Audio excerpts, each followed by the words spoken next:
Hi everybody, and welcome to Everyday Manna. Today we are going to make a delicious and easy any day of the week supper, or a Sunday dinner, or a brunch, or whenever you want to eat it. We're going to make a ham that we're going to cook in our crock pot, making it simple.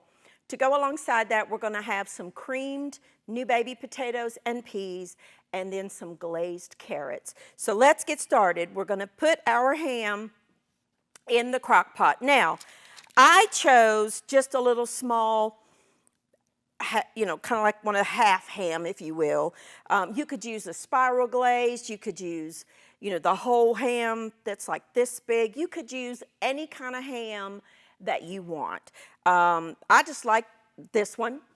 I know sometimes you can get those little small carver hands. Those are really, really good. Now, this step is not necessary, but if you want to add some extra little flavor down inside your ham, you can take a paring knife and lightly score the top and then turn it and score it the other way. And that kind of makes like a diamond pattern in your ham.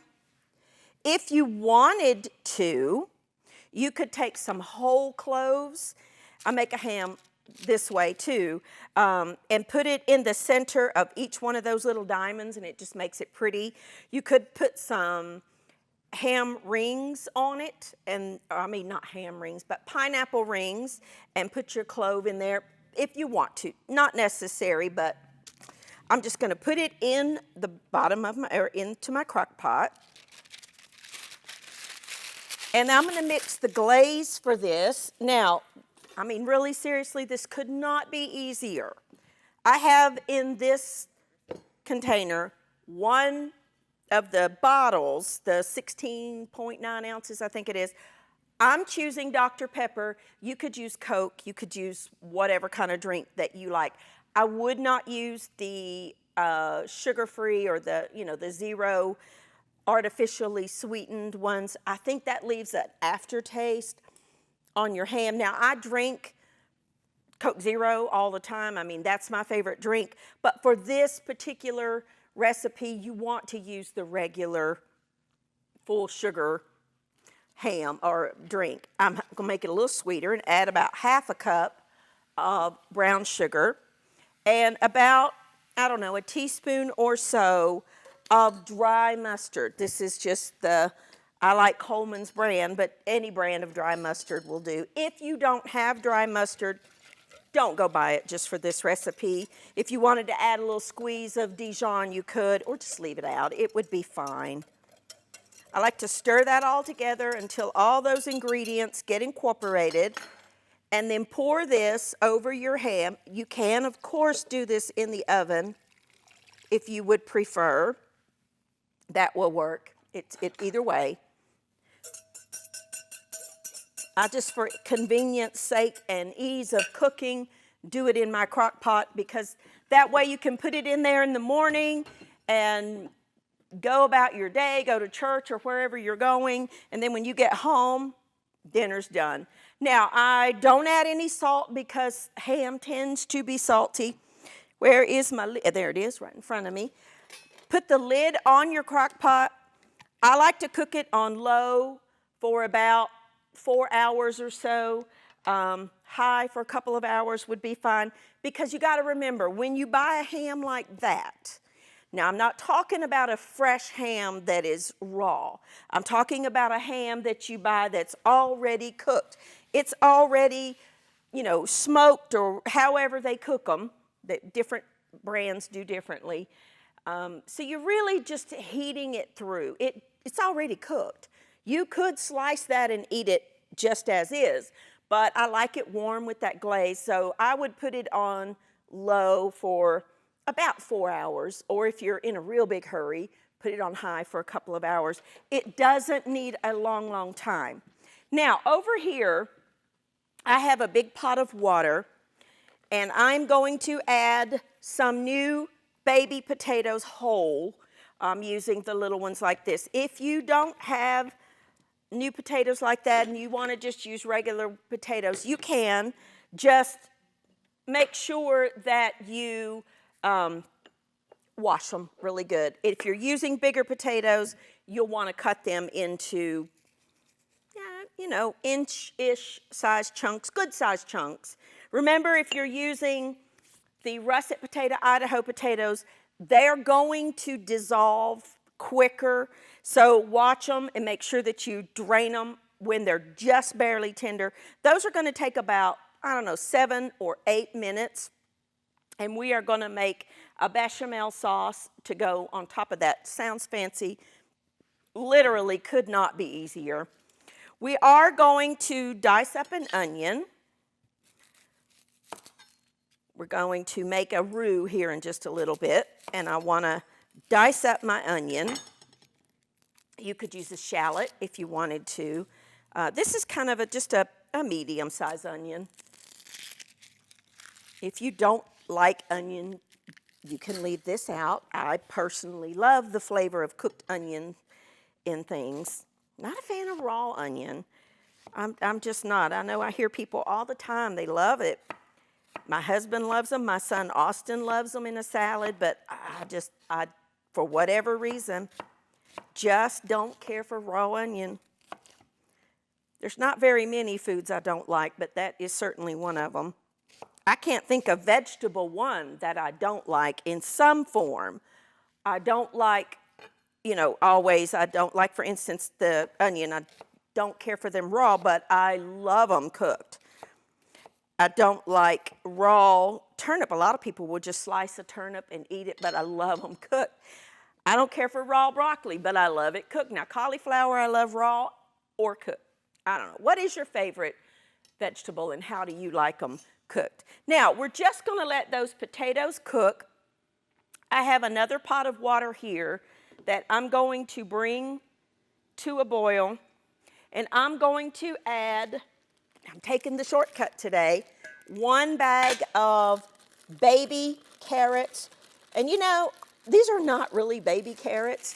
What they do is they take whole carrots and they peel them to look like little baby carrots, but they call them baby carrots. So I'm just going to clean up, get this plugged in and on, and when I come back, we're going to make the sauce for the potatoes and get the carrots all tendered up, and I'll show you how to glaze those. Then the best part we're going to get to eat here in just a little bit. I'll be back in just a minute.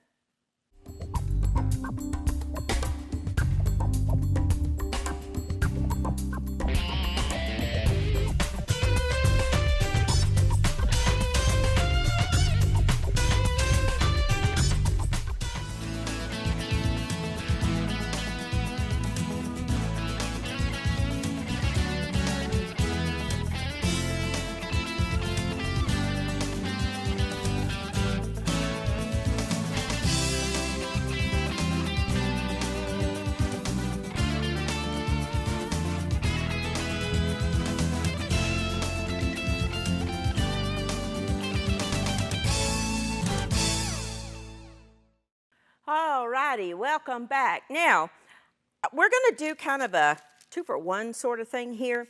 You know, when you cook ham, always you've got a ton of leftovers. And, you know, the next day or a day or two away, the following morning, whenever it may be, one of the things that I love to make are ham biscuits with my leftover ham.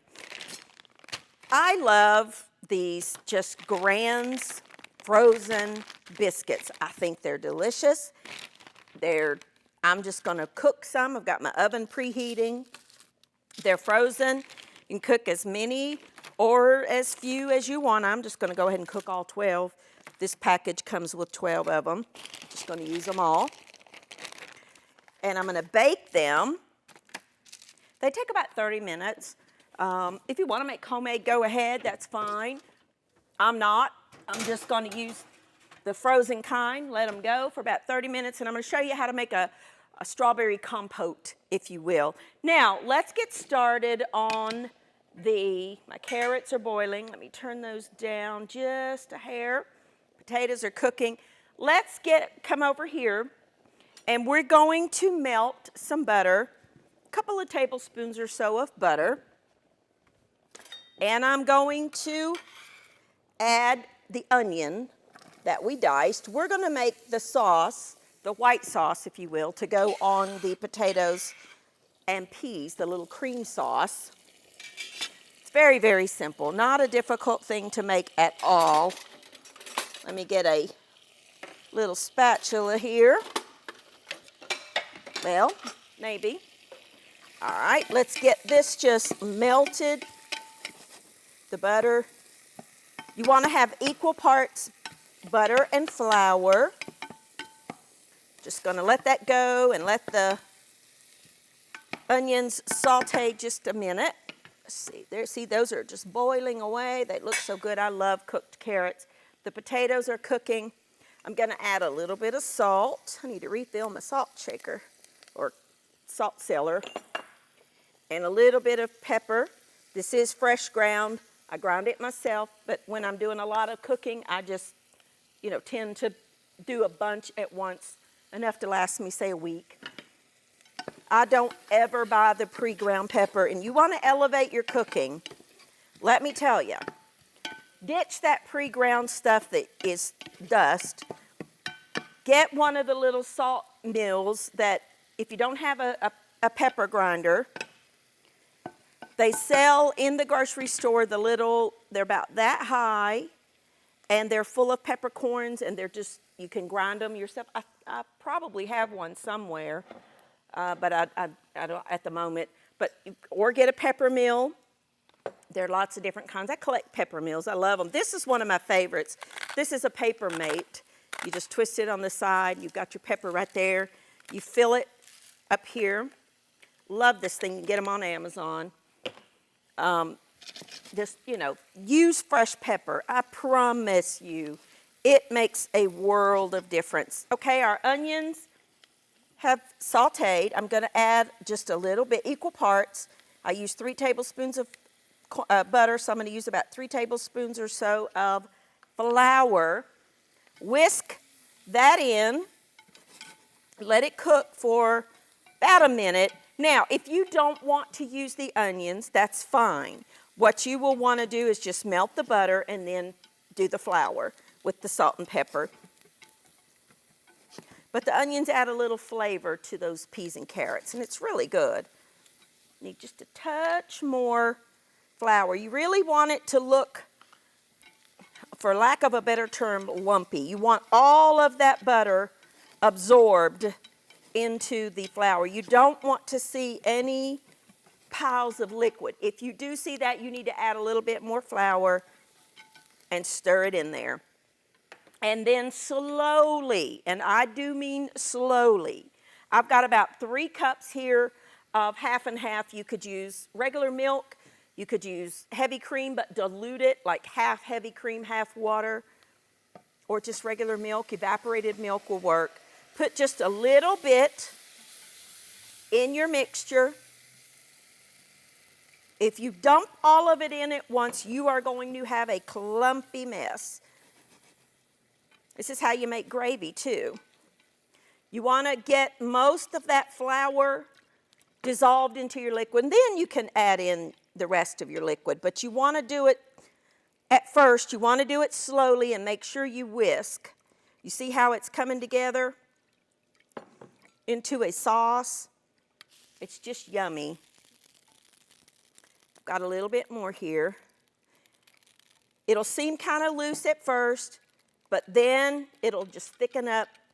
The flour is activated by heat. So give it about a minute stirring,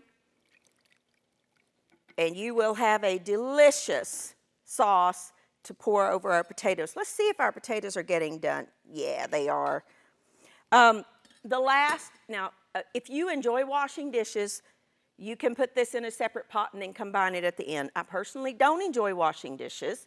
So what I'm going to do is take my peas, now, because I'm using frozen peas, and I'm just going to dump them into the same pot. The last, 5 minutes or so of the potatoes cooking, and let the peas cook with the potatoes. If you wanted to put them in a separate pot and cook them, you can.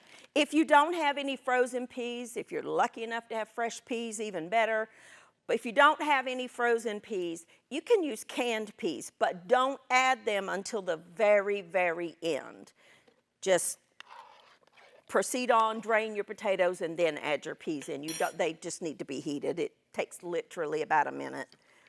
We're just going to let this come up to, my liquid was a little cold, so let's turn it up just a dot. When that liquid, the milk, comes up to temperature, this is going to thicken up very, very nicely.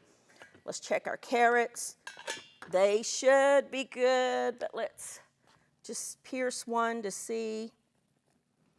Yeah, they need a few more minutes, so we'll just let those kind of hang out.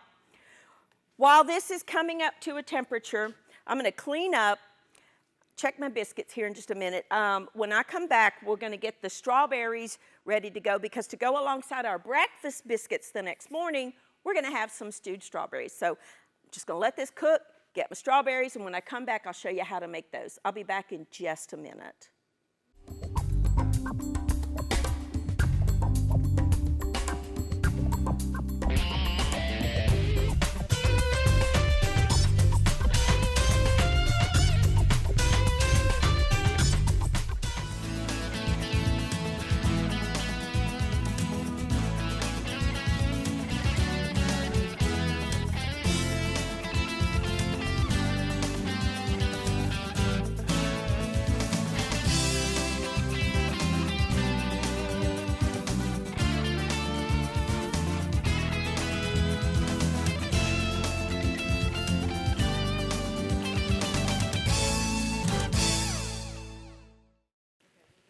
Okay, now our potatoes and our peas are done. All I did was drain them.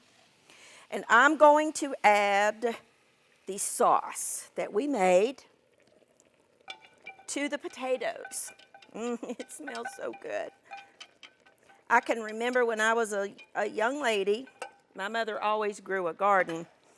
And in the summertime, when those new potatoes and new peas were fresh and we could pick them and dig the potatoes out of the garden, oh my gosh, was one of the best things ever. Let me let you see if you can get a good shot of that. That's done, my friends. That just needs to stay warm. So we will take that to the side. For our day after meal, I have here just 2 quarts of strawberries that I have washed and cut the tops off and chopped them into littler pieces. These were actually frozen fresh strawberries. And I'm going to add a little bit of sugar, maybe about a 1/4 cup or so. And I'm going to bring that to a simmer. We're just going to let those strawberries soften and become like a fruit compote, if you will. Okay, they just need to come up to a little bit of a simmer. Biscuits are baking. Let's let those cook. Our carrots, let's see if they are good and soft. They probably are. If I can find another slotted spoon. I can't, so let's just do this. There's only one way. Either pierce it with a fork, which I don't have right in front of me, or taste it. They're the way I like them, which is not so mushy. So we're going to drain these. I have a little strainer here. All right. Let me pour this out. So I can bring this over. Let that continue to drain. In that pan, all we're going to do is melt some butter. Let me put it here so you can see what I'm doing. Going to melt some butter, as much or as little as you like. I like a lot. And some honey, about equal parts. What we're trying to do, let me turn that down just a little bit. We're going to glaze these carrots with this delicious honey and butter mixture. Oh my goodness. This smells so good. Get that off the pot. You see how that's just all deliciousness in there? When that melts, what you need to do, let me turn that one up. Just let that kind of finish melting. Then we're going to add we're going to add a little salt first. I'm not going to add any pepper to this, just some salt. I know, can you believe it? Me, no pepper. But we're not. We're going to just add some salt. Add our carrots back to that mixture. And you see how that just coats them? That honey and that delicious butter mixture just kind of glazes those carrots. Oh, they are so good. I love them. Love them, love them, love them. So delicious. Now we're just going to turn that off and let that hang out, stay warm. Our strawberries are cooking. They've come up to a simmer. I'm going to let them cook for just a minute until they become soft. I mean, you don't need to cook them through. You just want them to kind of break down a little bit and become a little bit more stewy, if you will. All right, we're just going to let those cook. I'm going to take a quick break, clean up, and when I come back, the biscuits will be done, the ham will be out of the crock pot, and I'll show you how to plate this up and serve it. I'll be back in just a minute.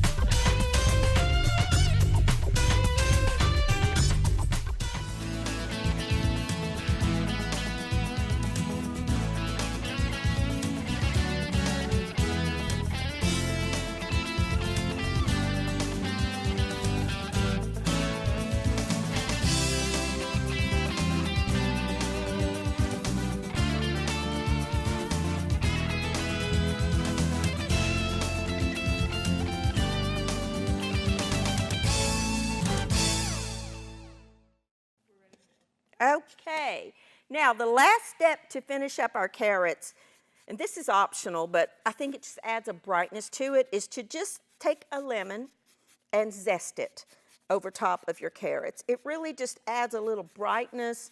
Citrus, to me, brightens everything. I love it on so many different foods. You could even add a little bit of this to your strawberries if you wanted to. Would be fine. You could add the juice to your strawberries. And then just stir that in, and they're done. Let's serve those up. Now, the next day, you know, you're going to have leftover ham. Let's just put a few of these on our plate. You're going to have some leftover ham. So we cooked our strawberries. They've come up to a simmer, and they're breaking down, as you can see. Let me get it over here on this middle one so you can see it. See how they've just kind of broken down and they're softened and all of that deliciousness has come out. Well, we want to thicken that sauce up just a little bit. So I have here just a couple of tablespoons of water, and I'm going to add a couple of tablespoons or spoonfuls of cornstarch. We're going to make what's called a slurry, a cornstarch slurry. We're just going to stir that in, and that'll just thicken up those juices just a little bit, which is what we want. Oh, you can tell it just instantly thickens all that up. You see how that went from really liquidy to a thicker consistency? That's what you want. So let's get our ham biscuits ready to go. Now, what I did was just bake those biscuits, remember?